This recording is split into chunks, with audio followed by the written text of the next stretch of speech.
This week, we are looking at the great confession of the Apostle Peter. It's one of the greatest moments in the life and ministry of Peter, and it gives us a look into the importance of who Jesus is. Stick around to find out more.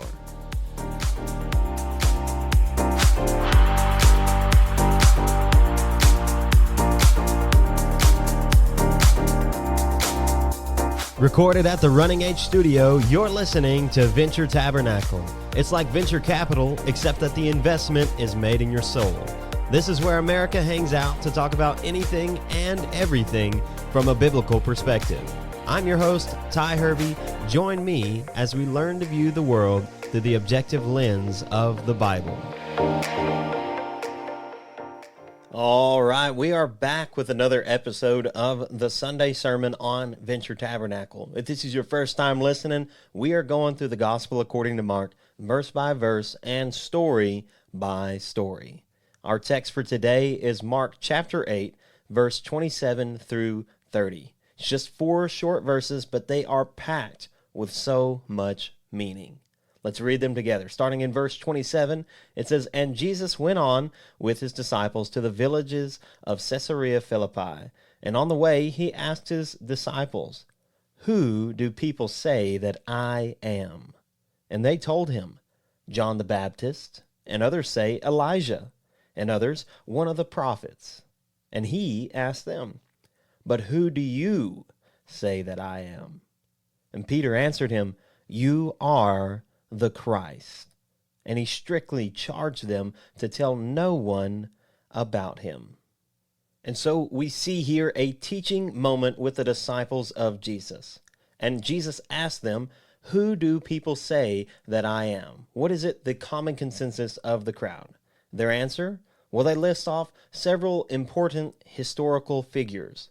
First, they said maybe he's John the Baptist. We know that in chapter 6 of Mark, John the Baptist was beheaded. If you missed that episode, go back and listen to it. His head was chopped off to satisfy the needs of a wicked woman. But we also know that Herod thought at one point that Jesus was John the Baptist resurrected. Herod had heard of the miracles that Jesus and his disciples were performing, and he was scared that their power was that of a resurrected John the Baptist. So that's where that rumor maybe started from. They also said it could be Elijah. Now, Elijah was a prophet in the Old Testament times, and he was a very powerful and bold prophet, one of the most powerful prophets that had ever walked the face of the planet. And one unique thing about Elijah that only one other person in all of history can claim is that he never died. That's right, you heard me. You think everybody has to die? Not Elijah. And that story is actually that of 2 Kings chapter 2, verse 11. If you got time this week, it is a fantastic read. But Elijah was carried up into heaven by miraculous means. But we also know that Elijah was prophesied in the Old Testament that he would return before Jesus came to earth. And that's in Malachi chapter 4, verse 5. I'll read it for you. It says, "Behold, I will send you Elijah the prophet before the great and awesome day of the Lord comes." And so we know that before Jesus came, Elijah had to return in some form or fashion. The question I raise is, who came directly before Jesus? His name wasn't Elijah. Who was the messenger or the front runner for Jesus Christ? His name was John the Baptist. In fact, we have tons of references that John the Baptist was a representation of Elijah as he came before Jesus entered the scene. So that would be why people maybe think that Jesus was Elijah. Now, of course, their final answer that the disciples give is, if we look back at Mark, they said, well, you could be one of the prophets.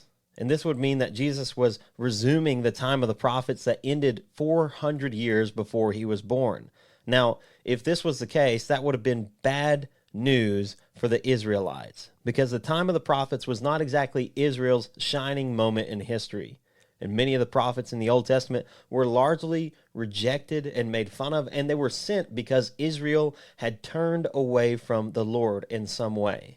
Now, later in history, there was some level of respect assigned to each of the prophets, but in their day, they were usually not respected people. And so we see all these ideas of who Jesus was. Most of them would carry great respect with them, which tells us at the very least many people respected Jesus as something supernatural, even if they couldn't explain exactly who or what he was. But Jesus takes his teaching moment even a step further with his disciples, and he asks them, "Who do you say that I am?" And it's here that Peter gives his famous confession. He answered him, "You are the Christ." And he speaks for all the disciples here as they recognize who Jesus truly is. This is a defining moment in the story of the disciples. They recognized fully that Jesus was not just some prophet or wise teacher, but that he was the very Son of God. The term Messiah or Christ means God's anointed one. It isn't a name, it is a title, and it's a title reserved only for the Son of God. You see, Jesus' name is not Jesus Christ. It is, in English, simply Jesus. His title is Christ, Messiah, and Lord. So who Jesus is doesn't change based on what you believe. He is the Son of God, and nothing can or will change that. But whether you choose to believe or not has eternal consequences for you. May we learn from the great confession of Peter to believe that Jesus is indeed the Christ. And that marks the end of this episode of the Venture Tabernacle podcast. Thank you so much for listening. We'll see you same place, same time next week. Make sure to hit that share and follow button and give us a 5-star review wherever you listen to podcasts. Help us get the word out.